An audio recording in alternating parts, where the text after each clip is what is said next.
May 9th, 2010. Mother's Day. I don't really remember the day much at all. I just know it was a day that changed my life. A day that should have probably ended my life. I was 20 when it happened. Bilateral tib-fib fractures, a left ankle fracture and perforated intestines, put me down for quite a bit.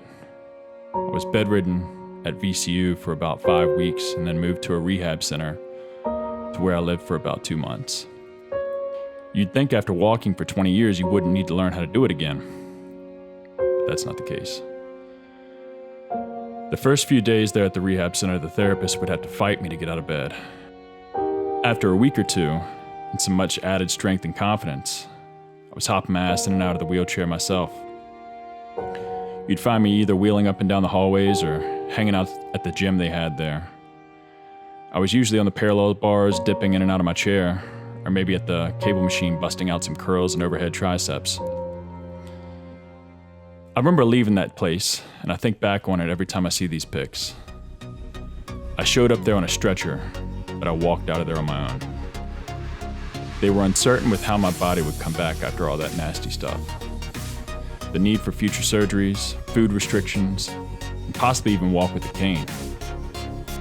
It's been 8 years now. I could have taken some of those things to heart and not pushed my body as hard as I do. You know what? I got plenty of scars, aches, and pains. But you can bet your ass I'm still moving forward.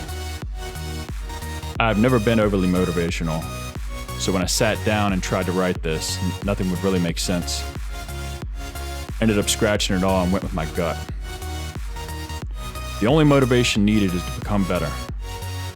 Fitness, relationship, business, life. Become fucking better. Everyone has struggles, and I know plenty myself. At the end of the day, nobody cares about your problems.